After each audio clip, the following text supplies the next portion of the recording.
entrevista de Nicole Rodríguez. Quedan muy pocos días para las elecciones en Venezuela, solo 5 días, con un presidente en ejercicio que ya lleva 11 años en el poder.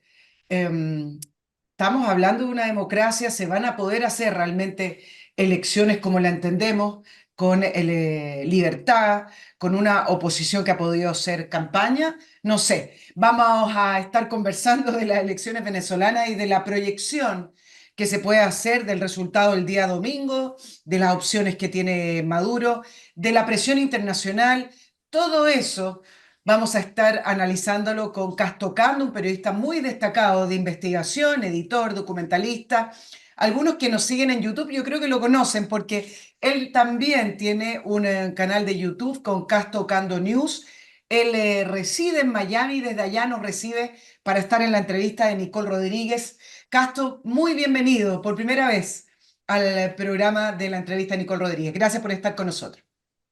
Gracias por la invitación, Nicole, y encantado de estar en tu programa. Bueno, acá abriéndote público también en Chile. Nosotros tenemos público diverso, muchos chilenos en el extranjero que nos siguen y también extranjeros que nos siguen. La colonia venezolana, que siempre me escribe, la colonia venezolana, que es muy importante y grande acá en Chile también, creo que les va a interesar esta entrevista de unas elecciones que me gustaría entender por dónde se mira. Pero antes déjame recordarle a mis auditores el mail del programa nicolperiodistachile@gmail.com. Allí nos comunicamos, intercambiamos opiniones, reclamos, sugerencias y a veces no están de acuerdo y me escriben y yo les escribo. No a todos, ustedes saben, tenemos acá un equipo limitado, pero hacemos lo que podemos y hacemos harto, bastante con el pequeño equipo que tenemos acá con Ariel y con el otro Ariel también que es parte de la producción.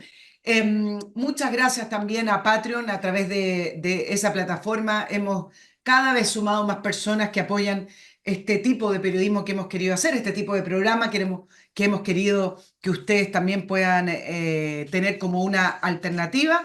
Y a las marcas que nos escriben y que han estado con nosotros y que están con nosotros, como Master Cook Casinos, esta concesión de casinos de alimentación que le soluciona un problema a su empresa. ¿Cuál problema? El de mantener alimentada a su gente, a sus funcionarios, a sus empleados, pero hacerlo de una manera correcta, hacerlo de una manera como corresponde, con buena comida, distinta y además con una muy buena atención. Los reclamos que siempre existen con los casinos de las empresas es que lata ir al casino. No solamente tiene olor a plástico, olor a cloro a veces, sino que la comida tiene el mismo sabor. Es una lata y te atienden con cara de poto, como se dice acá en Chile, Casto. Bueno, acá con Master Cook Casinos no tiene ese problema porque además de atender muy bien, tienen esa especialidad de la comida in situ, esa preparación transparente, esa preparación que se ve cómo están trabajando los alimentos. Póngase en contacto con ellos, tienen planes para usted dependiendo de la infraestructura y dependiendo de la cantidad de empleados que tenga. Mastercook Casino es ventas@mastercook.cl. Y también un producto que viene de allá, de Estados Unidos, Oxibiota, este producto fabuloso que elimina los malos olores. ¿Cómo lo hace? Con unos sobrecitos que vienen acá en el interior, esos polvos que se diluyen en agua y esa solución se vierte sobre el lugar que está saliendo el mal olor. Puede ser alcantarillas, cocina, baño, en los jardines también, que a veces uno no sabe muy bien, tiene una idea. Bueno, ahí se puede también estar echando este producto y poder eliminarlo a través de ¿qué? De esa tecnología que trae Oxibiota. Eliminar de raíz el mal olor, eliminando las bacterias. El mal olor no se produce por la nada, no se produce por un viento, se produce porque hay bacterias que están descomponiendo las materias orgánicas y ahí se empieza a producir esos gases de mal olor. Oxibiota elimina esas bacterias, las mata. www.oxibiota.cl, un producto seguro, ecológico, no daña su piel y además es muy simple. Ahora sí, Casto, nos vamos de lleno a conocer, entender y proyectar lo que pueda venir este domingo. ¿Qué esperas tú de las elecciones de este domingo en Venezuela, Casto?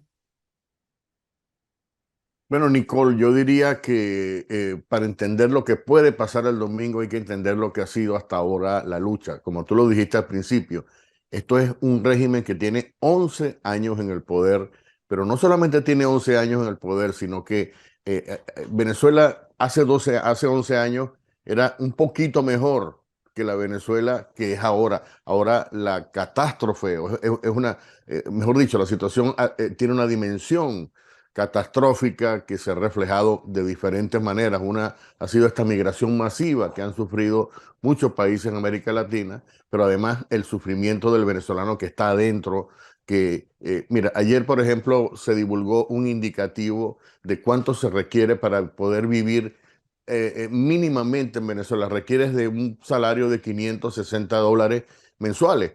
Y el salario real de la gente son $3. Es decir, la persona tiene que ganar casi 100 y casi 200 salarios por día para vivir mínimamente.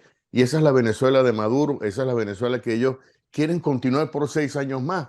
De modo que esto ha provocado una catástrofe, perdón, una reacción muy dura, muy emotiva, por cierto, con el liderazgo de María Corina Machado, del Mundo González Urrutia, que es el candidato de la oposición para derrotar a Maduro. Y esto, por supuesto, ha lanzado a la calle ese grito de que ya basta, ¿no? Hay que cambiar.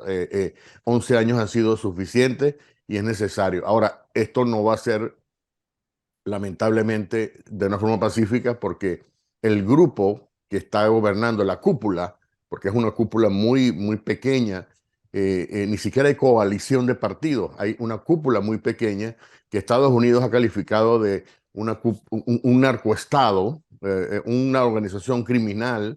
No lo estoy inventando yo, lo ha dicho el Departamento de Justicia, por ejemplo. Recordemos que el presidente, que Maduro, que es la cabeza de esa cúpula, tiene una investigación criminal por narcotráfico y corrupción en los Estados Unidos. Y ahí, por supuesto, cuando se inicia una investigación en Estados Unidos, desde después que ha venido ya una serie de testigos, etcétera. O sea, lo que el domingo se va a decidir es la continuación de esta cúpula que ha transgredido todas las normas, que ha cometido delitos, que ha sido señalada de tráfico no solamente de drogas, sino también de materiales preciosos, de venta ilegal de combustible, de lavado de dinero en cantidades industriales usando la estructura de PDVSA, etcétera, versus el otro discurso Ahora, de la oposición. Castro, déjame preguntarte, ¿es ingenuo pensar que se pueden tener elecciones con Maduro? ¿Ya estamos hablando de una dictadura? ¿O realmente se pueden tener elecciones? ¿De qué estamos hablando? Porque la estructura de gobierno que ya tiene Maduro, donde ha cooptado las instituciones, lo que en general he planteado en los programas de análisis es que ya no se pueden tener elecciones libres y elecciones democráticas porque las estructuras que velan por las elecciones ya están cooptadas por la dictadura de Maduro y porque además Maduro no va a dejar eh, que alguien más gane. ¿Es ingenuo o realmente existe una posibilidad de que gane la oposición? Mira, en Venezuela funciona un sistema electoral que tiene algún tipo de autonomía desde el punto de vista tecnológico. Es decir, para que el sistema produzca unos resultados, tiene que haber un proceso de votación. Hasta ahora ellos no se han atrevido. eh, Ellos han cancelado, han eliminado candidatos que a ellos les parece que sería una amenaza, como la propia, por ejemplo, María Corina Machado Claro. y otros candidatos de la oposición. Ellos han prohibido su participación, como hizo, por ejemplo, Daniel Ortega en Nicaragua. Pero este nuevo candidato, que al principio lo vieron como un inofensivo, un abuelo inofensivo, ahora resulta que es la peor amenaza que tienes. Entonces, pero para describirte el sistema electoral, hay una votación que básicamente se utilizan unas máquinas en las cuales las personas tocan en una pantalla, seleccionan el candidato. Esta máquina emite una papeleta con el nombre del candidato que se escogió en la pantalla y luego esa papeleta se deposita en digamos, en una caja, ¿no? Que es la que recoge todo eso. Al final del día, cuando se cierra la votación, entonces estos votos se cuentan y quedan registrados en una cosa que se llama acta de votación. Esa acta de votación tiene que todas las personas de los testigos de la mesa de las diferentes organizaciones tiene que estar firmada, tiene que estar de acuerdo antes de ser transmitida a un centro de conteo de los votos que está en la capital, que controla el CNE, que es clarísimamente inclinado a favor del régimen. El presidente del CNE, una cosa inaceptable en un país normal, es un militante del chavismo por años, por décadas. Entonces, después que se hace eso, ahora, si la oposición llega a tener, ¿no? Y esto es un mensaje que la oposición ha transmitido, si hace respetar el voto al punto de las actas de votación, entonces es más difícil para el régimen justificar. Ellos se pueden robar el voto cuando quieran. El problema de robarse el voto es que ellos necesitan una legitimidad, sobre todo de cara a las Fuerzas Armadas, que hay resistencias, ¿no? Tú tienes que ganarte, si tú quieres vender la idea de que tú estás como hace Maduro, que esto es una democracia revolucionaria, tú tienes que entonces tener el voto. Y si tienes que tener el voto, tienes que haber ganado la mayoría en un proceso que no luzca tan fraudulento, ¿no? Y este es el reto. Va a haber una confrontación, creo yo, pero al mismo tiempo el régimen está tan preocupado porque esa votación, aún controlada como la tienen, le sea totalmente adversa, que está amenazando con baños de sangre, está diciendo que Venezuela se precipita a una guerra civil si Maduro pierde. Es increíble todo lo que Gato, está por eso te pasando. preguntaba entonces de qué democracia estamos hablando, si además ha perseguido a todos los opositores. Hace unos pocos días atrás detuvo al jefe de seguridad de María Corina Machado, ex jurista. Tiene además un número infinito, no infinito, pero un número muy alto de presos políticos. ¿De qué democracia estamos hablando? ¿De qué campaña? Entonces, por eso yo te preguntaba si es muy ingenuo seguir insistiendo con elecciones para que haya una transición pacífica y una salida de Maduro. Pero por lo que tú me estás explicando, todavía existe una ventanita de posibilidad, por lo que veo. Es lo que está diciendo la oposición, es lo que está diciendo María Corina Machado, que por cierto, para la gente que no la conoce bien, ella, digamos, su carrera política se inició alrededor de una organización que se llamaba Súmate, cuyo trabajo era monitorear elecciones, chequear que se produjeran las votaciones correctas, que se respetaran los procesos. Es decir, estamos hablando de una persona, María Corina Machado, que es especialista, tiene un postdoctorado, por decirlo de esa manera, en elecciones, ¿no? Cómo se ganan, cómo se cuidan los votos, en el sistema que está actualmente en vigencia en Venezuela. Ahora, es una ingenuidad. La oposición ha dicho y María Corina ha dicho, podemos ganar, porque tú puedes manipular el sistema de votación si tienes una votación cerrada, una diferencia de 5 puntos, de 8 puntos, de 10 puntos. Pero cuando la diferencia es 40 puntos, como ahora, es imposible, es muy complicado revertir votos sin que luzca, no solo luzca, sino que sin que sea fraudulento. Y aquí es donde viene exactamente el reto. ¿Qué va a pasar? ¿Cuántos países van a reconocer? Ya ha habido unas advertencias. Ayer, por ejemplo, estaba Lula da Silva advirtiendo a Maduro, tú tienes que aprender a perder, ¿no? No siempre se gana. Eh, Y luego ha habido una reacción crítica en Chile también, en muchos países, ¿no? Que pudieran haber sido aliados de Maduro en cierto momento. sí, voy a ir al tema de los países latinoamericanos y la respuesta, pero antes quería seguir en el tema de las elecciones. ¿En qué línea, Castro? Ya hay muy malos antecedentes con respecto a si Maduro acepta o no los resultados de las elecciones. En 2015, cuando se hicieron elecciones parlamentarias, ganó la Mesa de Unidad Democrática, que era de la oposición, y Maduro no lo aceptó. Levantando un organismo paralelo. Luego, acuérdate de todo lo que significó que la comunidad internacional en las elecciones presidenciales del año 2019 eh, respondieran legitimando a Juan Guaidó como un presidente interino, que después se fue diluyendo, después no resultó, pero ya lleva dos grandes e importantes elecciones que no ha reconocido el resultado. Por eso también vuelvo a la pregunta inicial. Me parecía muy poco probable que incluso con esa diferencia que marcan las encuestas, Maduro vaya a aceptar una derrota. Mira, en el 2015 el régimen aceptó la derrota, es decir, ellos aceptaron que perdieron la Asamblea Nacional. Lo que ellos hicieron fue luego torpedear digamos, lo que estaba haciendo la Asamblea, Por ejemplo, ellos nombraron comisiones que pasaban por encima de la Asamblea Exacto. Nacional. Es decir, trataron de desconocerla en la práctica, aunque reconocieron la derrota, ¿no? Ahí, pero yo creo que también reconocieron por el hecho de que se trataba de elecciones legislativas, no eran elecciones presidenciales. Ha habido también un precedente. En el 2007, por ejemplo, Chávez intentó modificar la constitución que había erigido 7 años antes apenas, ya 7 años después quería cambiarlo otra vez, entonces sufrió también una derrota.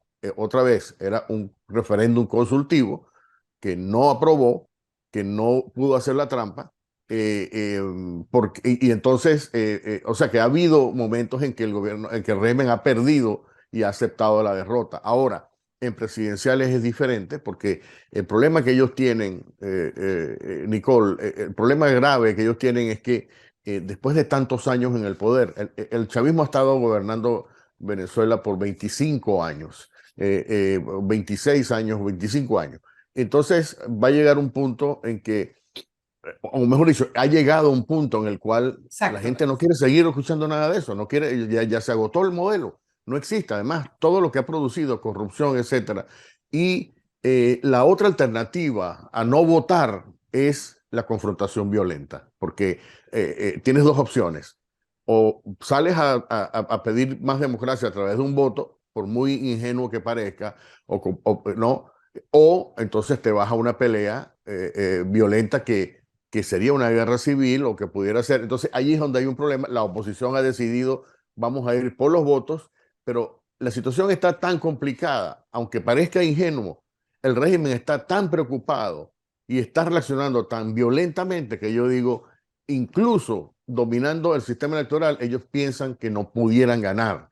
Y por eso es que utilizan toda clase de tácticas para amedrentar a los votantes, para cerrarle el paso o restringir la libertad de movimiento de la candidata de oposición. Es decir, tú ves que hay una extraordinaria preocupación, como un nerviosismo por parte del régimen, que a pesar de que tiene control del sistema electoral, de los militares, de los cuerpos represivos, aún se siente amenazado. Es Sí, Castro, increíble. ¿quedan instituciones democráticas en Venezuela? Te lo pregunto al revés, porque para hablar de que un país es democrático necesita ciertas condiciones, ¿no es cierto? Separación de poderes, autonomía de algunas instituciones. ¿Queda algo de eso o ya Maduro tiene la institucionalidad totalmente coaptada? Sí, lamentablemente en Venezuela no hay instituciones. El Tribunal Supremo está lleno de personas que además en las reuniones del Tribunal Supremo gritan Chávez no se va o viva Chávez, los propios magistrados. El CNE está en su mayoría, a pesar de que hay un miembro de la oposición de 5, el resto son chavistas probados con una historia, además trabajando en el gobierno. Luego, todos los tribunales están llenos de personas que si se trata de un caso en la cual tú eres visto como un rebelde, como un contrarrevolucionario, no tienes suerte, ¿no? Y luego, pero además de todo esto, también está el fenómeno de la corrupción que permea todo, ¿no? Que probablemente es peor que la cooptación de las instituciones, porque modifica todo, o sea, distorsiona verdaderamente el sistema de gobierno. Y luego la ley se cumple dependiendo de quién es la persona que afecta o si paga y luego, o sea, es un tema donde las organizaciones como por ejemplo la Fiscalía, y lo hemos visto exactamente con el caso del asesinato de este militar venezolano en Chile.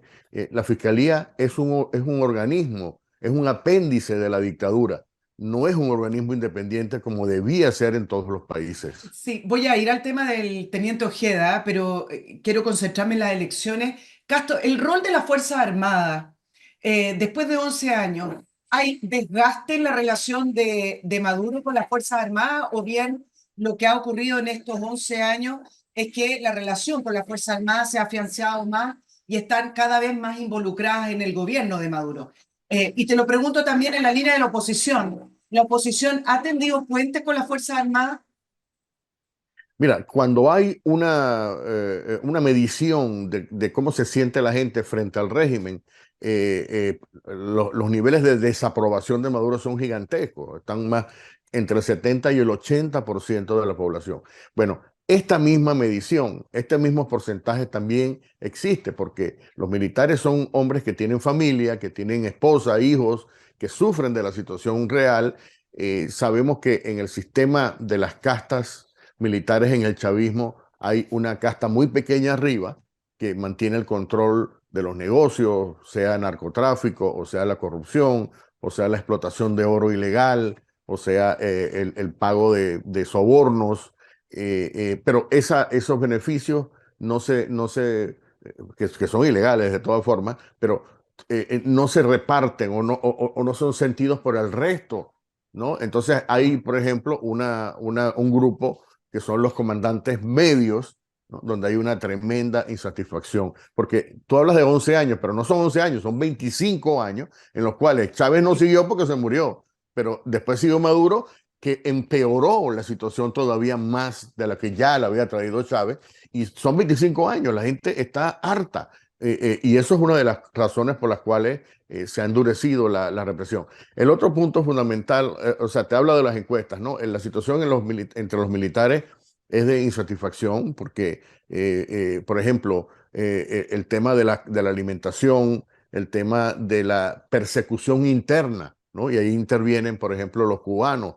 Hay grupos que están constantemente amedrentando a los militares por si hay alguien que expresa por teléfono alguna idea que no les conviene, entonces comienzan a perseguirlo, lo torturan. Hay numerosos casos de personas que están detenidas y a los que no detienen les sacan.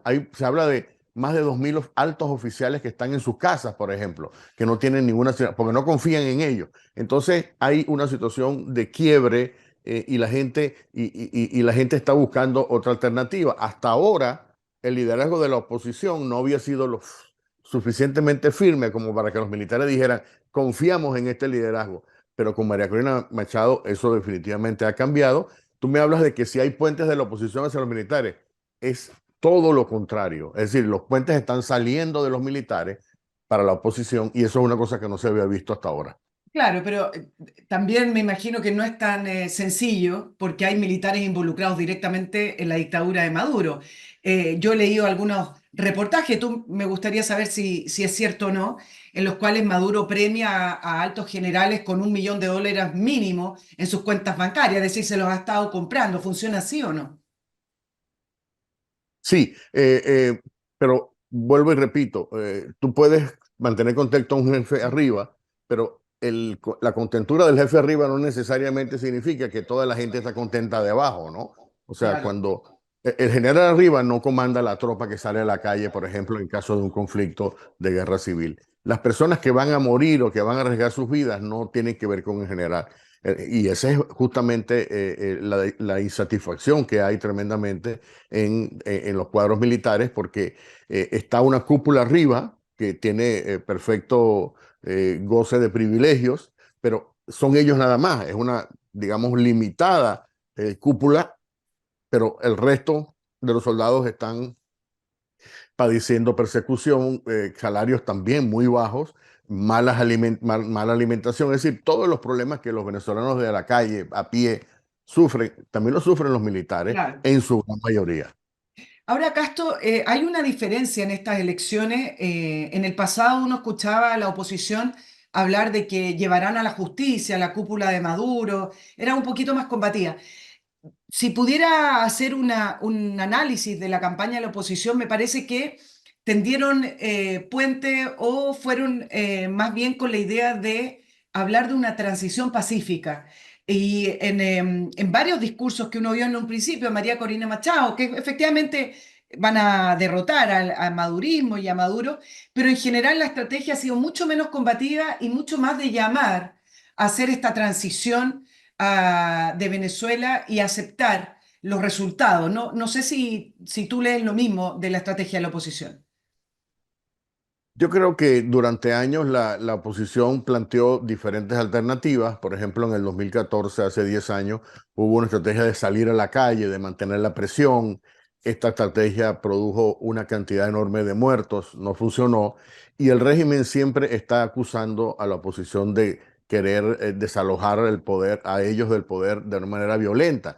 Entonces, para no darle excusas al régimen, porque el régimen utiliza esto para perseguirte, para encarcelarte, entonces en la oposición ha dicho, no, nosotros no queremos ni violencia, ni queremos los votos, queremos votar, ¿no? Y por eso es que se ha impulsado esta estrategia que pudiera parecer, digamos, un poco ingenua, como tú lo has querido sugerir, pero no me parece ingenua, me parece una cosa porque, o sea, hay que ver que Maduro es tremendamente impopular entre los chavistas también.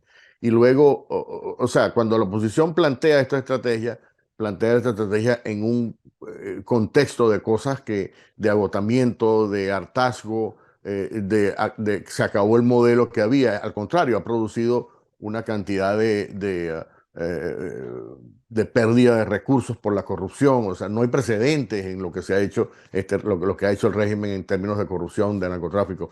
Pero si ellos plantean el término de que, bueno, hay que entonces sacarlo con la fuerza militar, entonces le estás dando la excusa al régimen y el régimen la va a utilizar en tu Exacto. contra, ¿no? Y va a ser peor. Entonces, pero lo que me parece muy fascinante de todo esto es que aún con la inocencia de los votos o con la ingenuidad de los votos, el régimen se siente junto a la pared. O sea, está acorralado y está reaccionando como un animal acorralado, ¿no? Herido. De una manera que hasta un socialista de larga trayectoria como Lula da Silva se está asustando. Él dijo ayer, me asusta escuchar que en Venezuela, si no votan por Maduro, hay un baño de sangre. Debería haber un baño de votos. Exacto. Castro, ¿qué mantiene el poder a Maduro? ¿O quiénes mantienen el poder a Maduro? Bueno, tiene un aparato represivo formidable, un aparato donde se le da prioridad, se asciende a los generales más violentos, a los coroneles más violentos. Por ejemplo, ahora el general en jefe, no general, un alto funcionario que es coronel o fue ascendido recientemente, que es el jefe, uno de los jefes de la Dirección de Contrainteligencia Militar, Alexander Gramko, esta persona que es el jefe torturador, la persona que tiene un caso bien nutrido en la Corte Penal Internacional por las torturas, ¿no? Con testimonios desgarrantes, esta persona acaba de ser ascendida, ¿no? a un lugar prominente. Y esto se ve muchísimo. Es decir, una persona, si tú quieres ser ascendido en el chavismo, eh, pide para que Estados Unidos te sancione, porque todas las personas sancionadas o investigadas por Estados Unidos son ascendidos automáticamente. Y esto es la razón, esto es una de las razones por las cuales el régimen ahí tiene una persecución judicial además, ¿no? O sea, no solamente te persiguen dentro de las Fuerzas Armadas a posibles personas que están en contra o en la calle.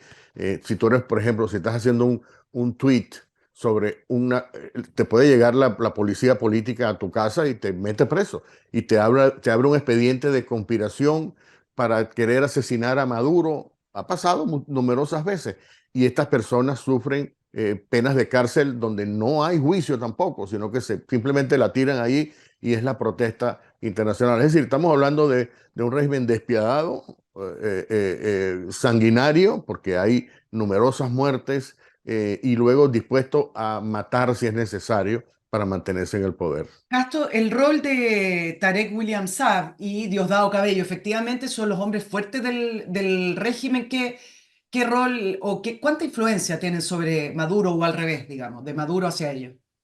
Mira, hay el chavismo que cuando Chávez estaba vivo, estaba, digamos, unificado en torno a su figura, ha sufrido facciones, sobre todo con el liderazgo fallido de Nicolás Maduro. Y digo fallido porque después de Nicolás Maduro fue una persona escogida por Chávez, pero que entró en enfrentamientos con otras facciones. Por ejemplo, Diosdado Cabello tiene una facción.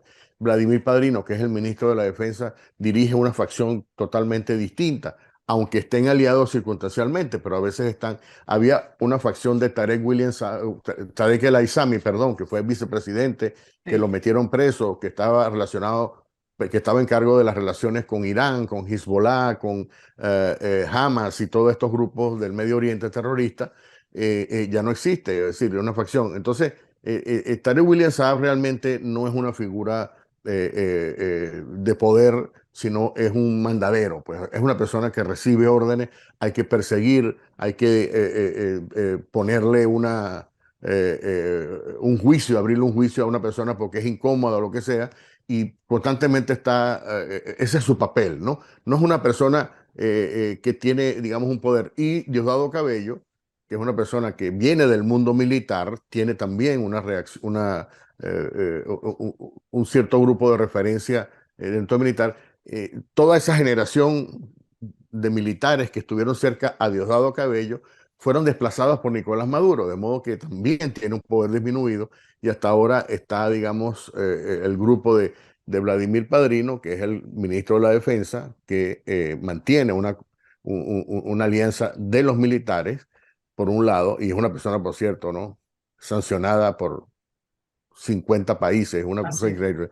Y luego está el grupo más cercano de Maduro, que está Maduro, Cilia Flores, la esposa, y luego están estos hermanos Jorge y Delcy Rodríguez, que también tienen...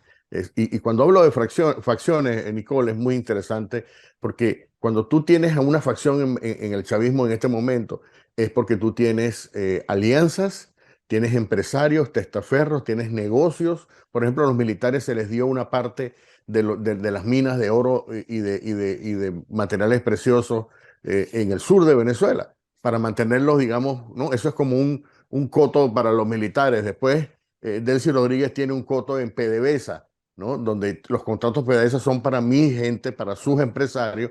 Maduro tiene, Diosdado Cabello, el hermano de Diosdado Cabello es el jefe de las aduanas en Venezuela, perdón, del CENIAT y de las aduanas también. Entonces, ahí tienen su manera de proveerse de recursos, y entonces es así como se divide el poder, ¿no?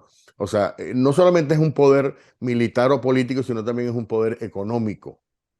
¿Le han encontrado cuentas a Maduro o eso es muy difícil? Se habla mucho de las riquezas que ha sacado Maduro de Venezuela y cómo se ha enriquecido él también. ¿Le han podido encontrar algo, Castro? Mira, él tiene una acusación aquí en los Estados Unidos por corrupción.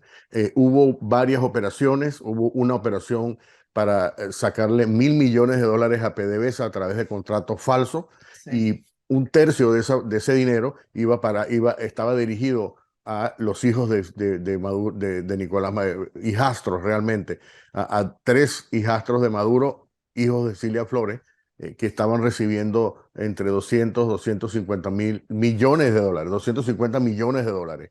Esto es apenas un caso y ahí ese caso está abierto. Maduro está mencionado en esa acusación criminal que todavía está en marcha. Y luego hay otros casos numerosos. Hay casos, por ejemplo, Maduro recibió 35 millones de Odebrecht, por ejemplo, ¿no? Que fueron declarados, por cierto, por el presidente en Venezuela, digamos, el enviado, o la persona encargada de Odebrecht en Venezuela, lo declaró en un tribunal federal de Brasil. Luego ha tenido otras conexiones con operaciones de contratos con el hijo, Nicolásito Maduro, que se ha hecho cargo de vuelos documentados, de traslado de oro desde Venezuela hasta Turquía, donde también se han identificado algún número de empresas y refinerías de oro, y también en Dubái, ¿no? De modo que hay una serie de investigaciones. Y luego por el lado de Cilia Flores, que es la esposa, también hay, por ejemplo, ellos tenían un grupo, una treintena de compañías en Panamá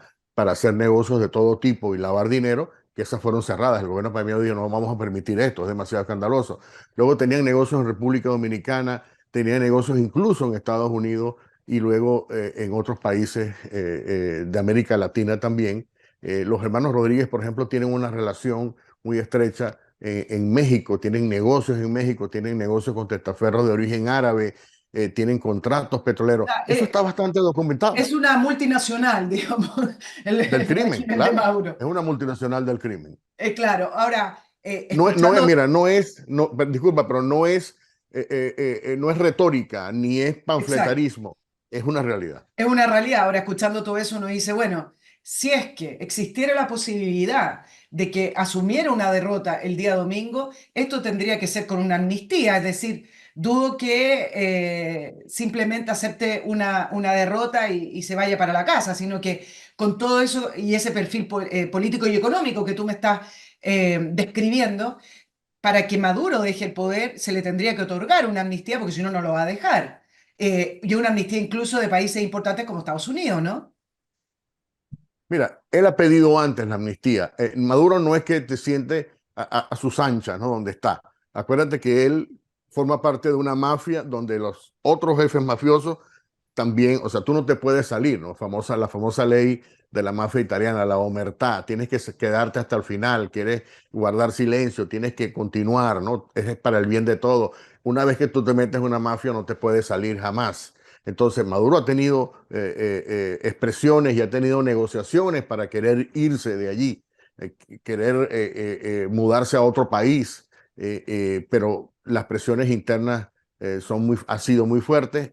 Lo que él pide también ha sido inaceptable, porque, por ejemplo, hubo una negociación, yo hice un video en mi canal sobre ese particular evento, ellos hicieron una negociación durante la época de Donald Trump para la presidencia de Estados Unidos, donde ellos querían poner unas condiciones. Nos vamos, pero necesitamos, y una de las condiciones era, necesitamos un fondo de $500 millones.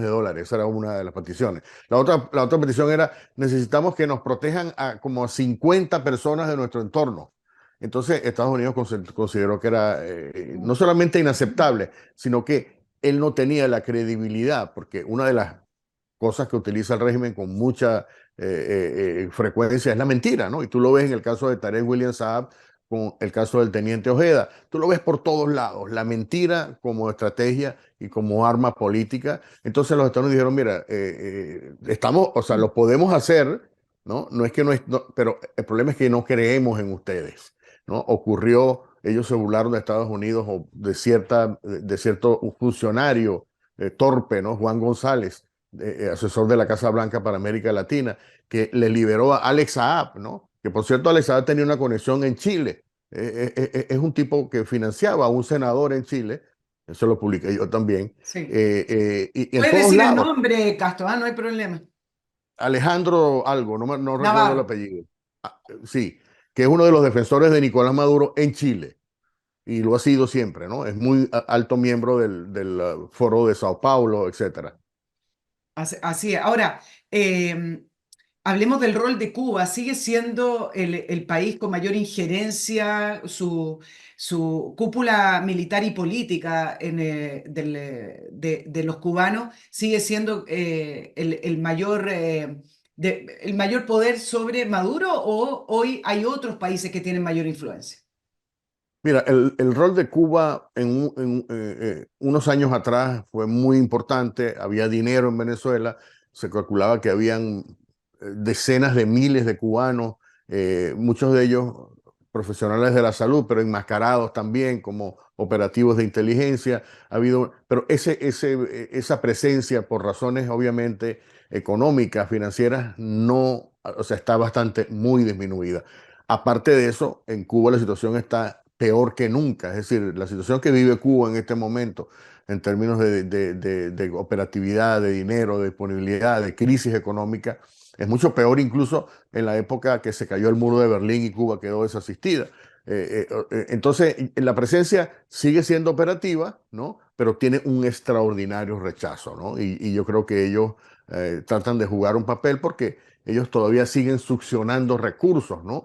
De Venezuela, que siguen chupando, digamos, y mantienen una presencia en una estructura, digamos, militar como la venezolana, pero el rechazo es tremendo, ¿no? Y ellos corren un riesgo posiblemente de que la violencia que se genere también vaya contra ellos. Eso es un elemento. Luego, además de los cubanos, están los rusos, pero los rusos están, digamos, ubicados más en términos de una confrontación de guerra convencional, que no es lo que está planteado en este Exacto. momento. Ellos controlan, por ejemplo, ciertos sistemas antimisiles, como los Pechora, como los S-300, los aviones Sukhoi, por un lado, los radares que ellos tienen en las fronteras con Colombia, con el Caribe, etcétera, con Brasil. Y entonces ahí hay una presencia rusa, pero es una presencia también muy limitada, de modo que si se produce, digamos, un levantamiento militar yo creo que difícilmente los cubanos puedan parar esa avalancha, ¿no? Y eso es una de las, digamos, de las grandes interrogantes que tenemos para este domingo, o sea, esto puede derivar en una transición, digamos, tan apabullante que se llegue a un acuerdo. Bueno, Maduro, si quieres irte, te puedes ir, resolvemos después.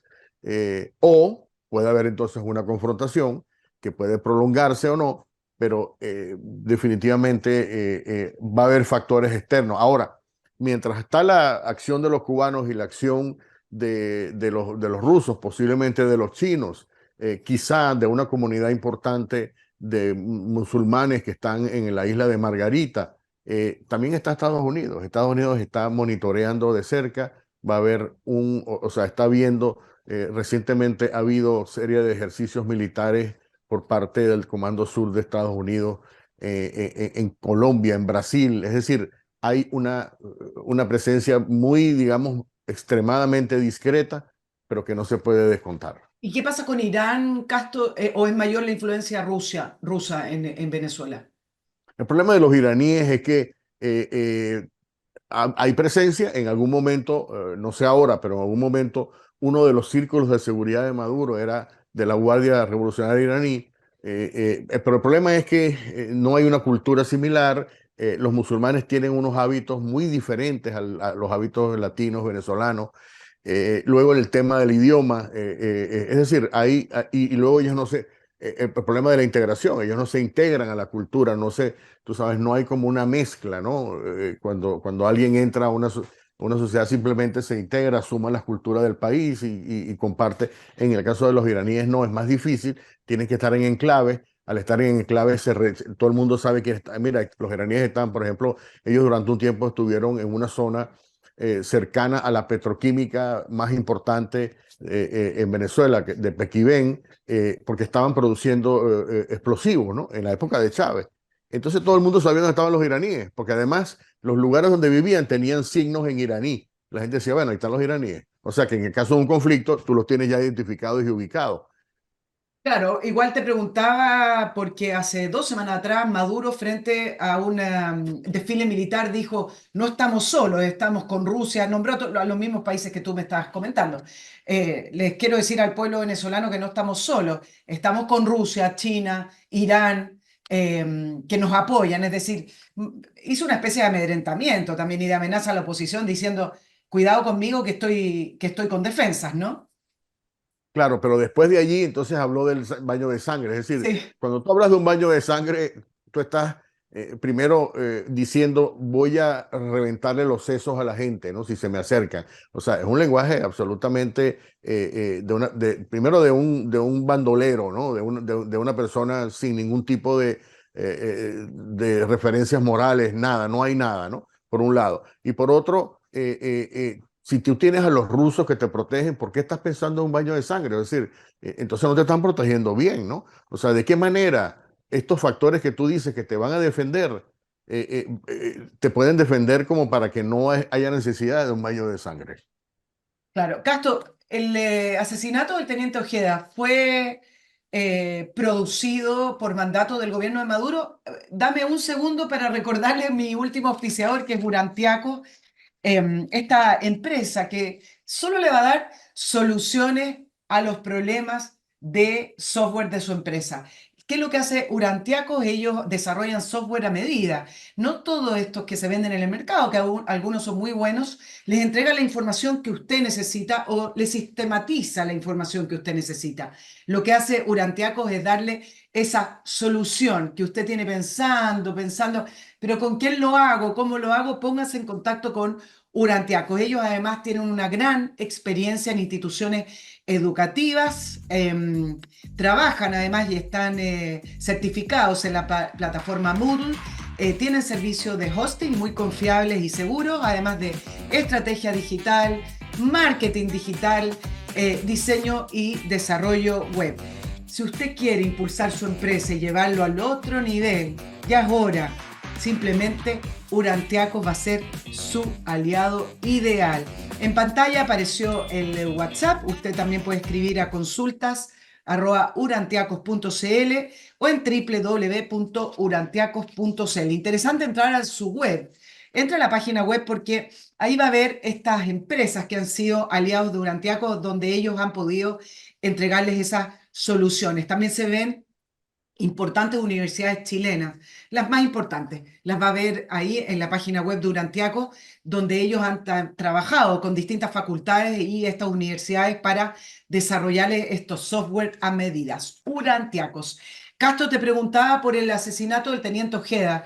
¿Lo mandó a matar el gobierno de Maduro? Ahí realmente todos sospechamos de aquello, pero ¿hay antecedentes más concretos que nos pudieran indicar eso?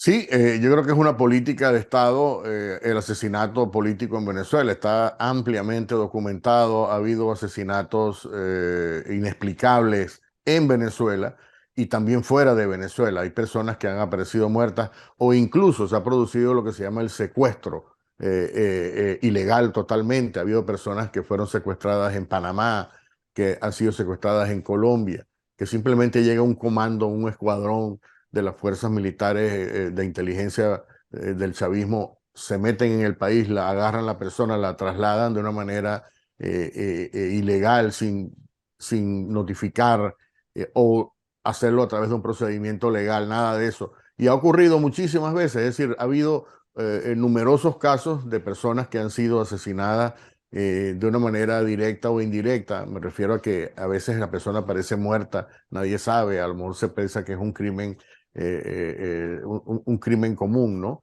Y esto es lo que ha pasado con este señor. Este señor estaba, como se supo después, estaba, En como la muchos lista militares, negra. por cierto, estaba en la lista negra y él estaba activo, es decir, estaba hablando con sus personas, como todo, como es natural, ¿no?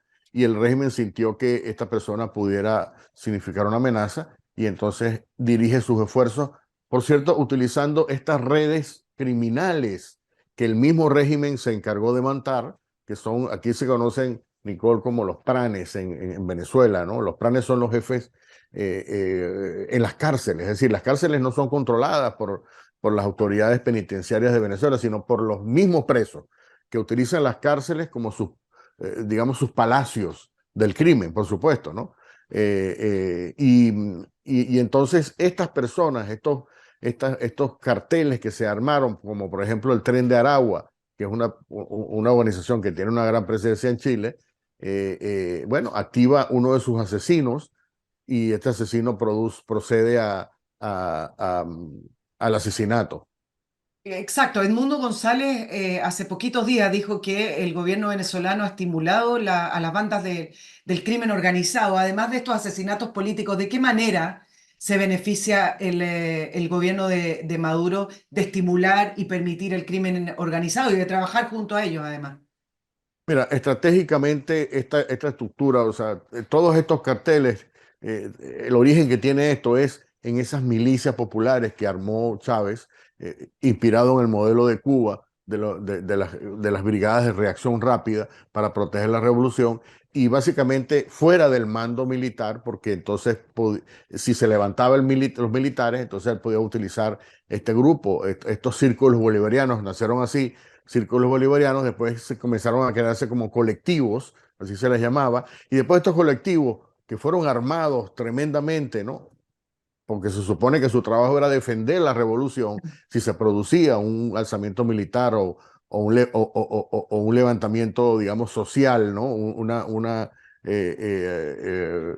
reacción de la gente. Entonces terminaron utilizando las armas que el régimen les entregó a manos llenas para el crimen. Es decir, como no había actividad, entonces comenzaron a crear estructuras de tráfico de droga, de extorsión, de secuestros. Entonces se hizo famoso el famoso secuestro express, ¿no? En el cual secuestraban a una persona, lo llevaban para un, ¿cómo se llama? Un ATM, no sé cómo le dicen en Chile, donde sacas dinero de un cajero Sí, sí, electrónico, los Red un Bank. cajero automático de banco, y entonces le decían, mira, te voy a secuestrar para soltarte, sácame lo que tienes en tu cuenta, entonces lo obligaban. Es decir, se creó una ola de crimen que después se fue internacionalizando, porque cuando tú entras en esta organización, comienzas a querer, comenzaron a distribuir droga, pero después dijeron, bueno, porque vamos a distribuir droga de esto, vamos directo a la fuente.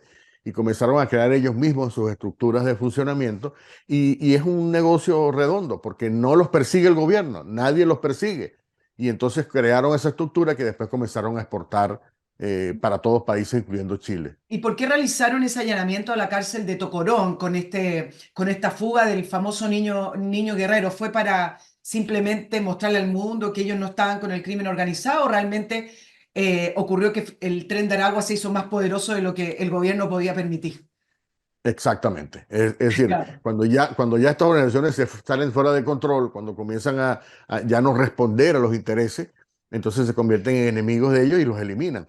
De la misma manera como también los propios chavistas que comienzan a desarrollar, como el caso, por ejemplo, de Tarek El Aissami, que se robó 23.000 millones de dólares de PDVSA, una cifra increíble. Llegó un momento en que ellos dijeron, mira, no nos conviene, entonces lo encarcelaron, lo juzgaron junto con todo su grupo, eliminaron, digamos, esa facción por completo. Y entonces esto les sirve como para la idea, nosotros estamos luchando contra la corrupción. Sí, pero los otros casos que también están documentados de personas que han cometido actos de corrupción y nadie los toca, la gente no es tonta, ¿no? O sea, esto es una persecución selectiva, pero a quienes persiguen son personas que cayeron ya fuera del favor del régimen o quisieron hacerse independientes. Y esto ocurre también, esto mira, esto lo hizo Pablo Escobar muchas veces. Pablo Escobar tenía aliados, pero el aliado que trataba de suplantarlo a él, lo mataba sin misericordia. Eso es lo mismo que hace el régimen de Maduro. Dos cositas, Castro, con respecto a lo que puede pasar el domingo. Si efectivamente vuelve a ganar Maduro o se atribuye un triunfo a Maduro, varios analistas proyectan que va a reiniciarse una ola de migración venezolana. Ya son 7,7 millones de venezolanos fuera de Venezuela y dicen que aquí vendría una segunda gran oleada. Eso es por un lado. Y dos, aquí entra el tema de la comunidad internacional.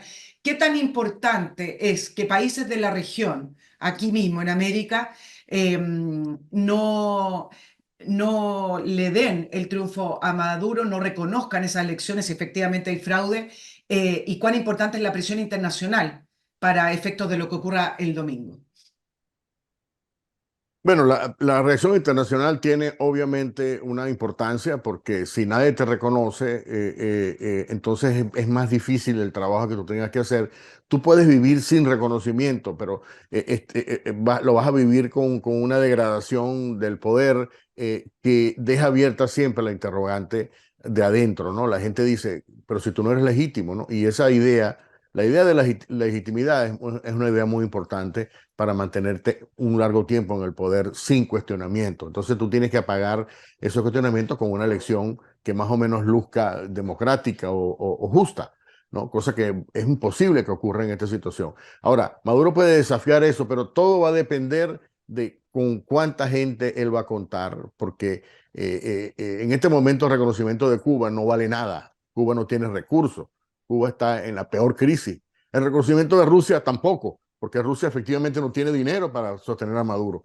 China desde hace rato que dejó de prestarle dinero a Maduro. Puede haber un reconocimiento diplomático, pero que la idea de que China va a intervenir, va a enviar soldados chinos, va a enviar un portaaviones o va a enviar una cuadrilla de aviones a Venezuela para proteger a Maduro, no existe tampoco. Y luego Irán también tiene dificultades. Irán ha demostrado que es un tigre de papel, que tiene la amenaza de que va a hacer esto o lo otro, pero cuando se confrontó con los israelíes, inmediatamente, cuando envió aquella ola, ¿te acuerdas?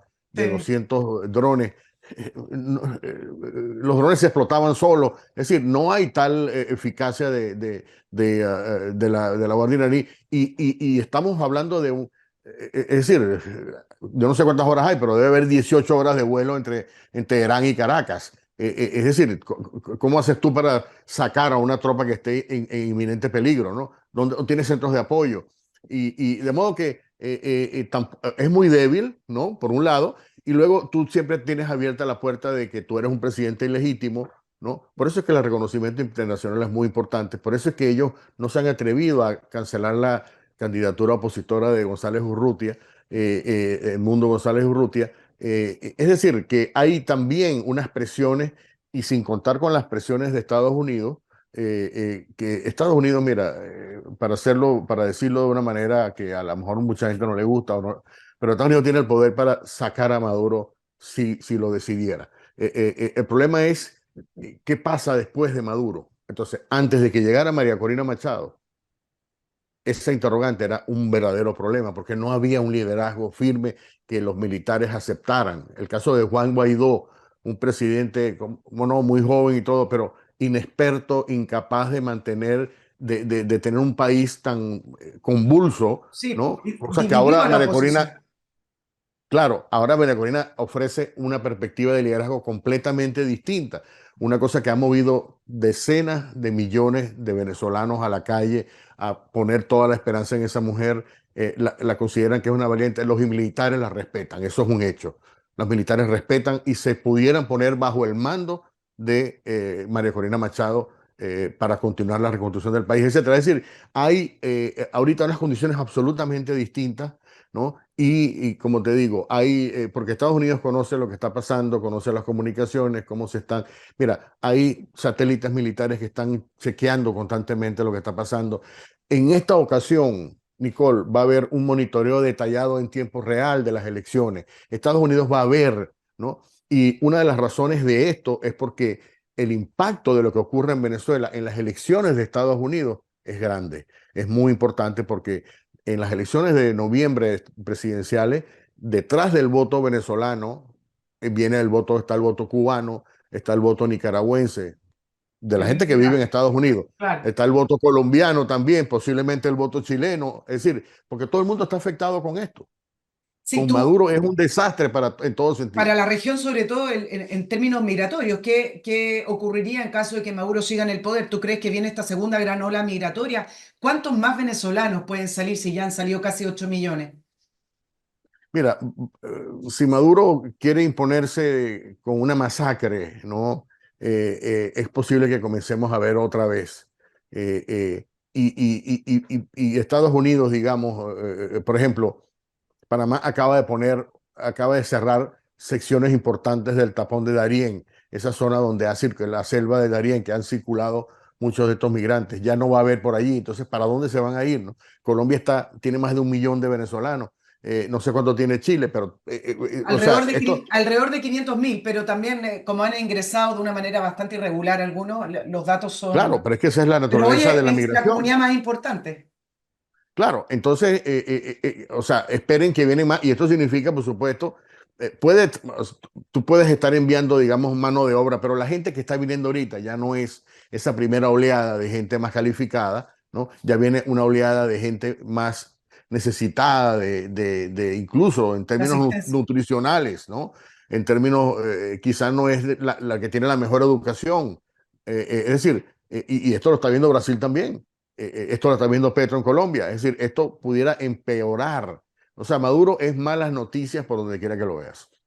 Castro, a modo de reflexión, ya que tengo que ir terminando el programa, ¿cómo es que los venezolanos llegaron a este momento, a esta altura, con un país en el piso? ¿Qué pasó en Venezuela, mirándolo ya en perspectiva, desde la llegada de Chávez? Mira, Venezuela lamentablemente vivió un proceso, digamos, donde el Estado siempre era visto como el gran papá, ¿no? Que proveía todo. En el momento antes que llegara Chávez, había mucho dinero, o la gente creía que había mucho dinero, y que, o sea, en Venezuela siempre persistió la idea de que Venezuela es rica y a mí me toca una parte de esa riqueza sin trabajarla, sin hacer nada. O sea, yo tengo derecho natural de recibir un pedazo de esa riqueza petrolera. Entonces se creó esa idea. Cuando llegó Chávez, Chávez ofreció, vamos a repartir esa riqueza. Y eso fue, digamos, el gran engaño populista de Chávez, porque la gente le creyó. Y Chávez comenzó a repartir, pero en la repartición acabó con todo, ¿no? Y luego llegó el modelo de Maduro, después que se murió Chávez, que todavía cuando Chávez estaba vivo, había todavía, el petróleo no estaba tan mal, PDVSA funcionaba todavía como industria, pero Maduro introdujo una cosa extremadamente perniciosa, que fue el modelo cubano en pleno, ¿no? El modelo cubano en pleno es un modelo de destrucción del aparato productivo, por una razón política, porque cuando tú destruyes el aparato productivo, o sea, cuando no hay ricos, no hay oposición seria y tú puedes perpetuarte en el poder. O sea, tú gobiernas sobre unas cenizas de país, que es lo que tenemos ahora en Venezuela. Entonces, este modelo, que obviamente la gente ha venido despertando, esto fue lo que ha causado primero el encantamiento, ¿no?, de Venezuela con Chávez, un encantador de serpiente, un flautista de Amelín, que después se ha sabido. Mira, yo no sé cuánto, no sé si ha habido una última encuesta, pero la popularidad de Chávez en este momento está por el suelo. Chávez es considerado el responsable de todo el desastre que hay en este momento. Ya no es el Salvador que lo era, el gran personaje popular, ¿no? No, no, no. Es visto en este momento en Venezuela como el que inició esta catástrofe terrible que ha llevado a Venezuela al foso como nunca antes un país de América Latina ha llegado. Claro, una mezcla entre populismo y socialismo del siglo XXI, como lo llamaban, pero que al final tenía que ver con métodos de producción socialistas, digamos, no tan distintos. Y después, además, me imagino también, Castro, que hay otra variable que tiene que ver con el desencanto con la clase política, con los partidos políticos, y emergen estos personajes que se dicen ser los salvadores, ¿no? Sí, sí, pero sin embargo, ¿no? La figura de María Corina Machado se ha montado, digamos, lo muy, digamos, la gran diferencia, ¿no? María Corina es vista como una salvadora también, ¿no? O sea, Sí, pero en es otros algo, términos, salvadora en el no, pero sentido de salvadora de la dictadura. exacto, pero al mismo tiempo todo el mundo pone la esperanza, la gente llora, la gente le encomienda a la Virgen, es decir, el liderazgo de ella es un liderazgo que naturalmente tiene esa resonancia de mesianismo, de mesiánica que siempre ha habido en los pueblos de latinoamericanos y en Venezuela en particular. Pero una diferencia muy importante, hay varias diferencias muy importantes. Primero, ella no está engañando, no está ofreciendo cosas que no va a hacer, ¿entiendes? O sea, el populismo está basado en una promesa hueca, vacía, para engañar, para seducir. María Corina no ha hecho eso. Ellos están diciendo, trabajemos juntos por la libertad de Venezuela, vamos a hacerlo juntos. Pero ella no está diciendo, conmigo vas a estar mejor que con Maduro, yo te voy a ofrecer una mejor vida o yo te voy a dar unos subsidios que ella no, que no te está dando. No hay nada de esa promesa. Lo que hay es la promesa de reconstruir el país, invitar a las personas que están fuera del país a regresar a Venezuela, a construir un país que está destrozado. La gente está dispuesta a hacerlo, la gente quiere esa libertad, porque por otro lado, ¿no, Nicole? Esto es muy importante. El solo, la sola salida de Maduro de Venezuela, Maduro se va de Venezuela y inmediatamente llueve digamos, ocurre una lluvia de cosas benéficas para Venezuela.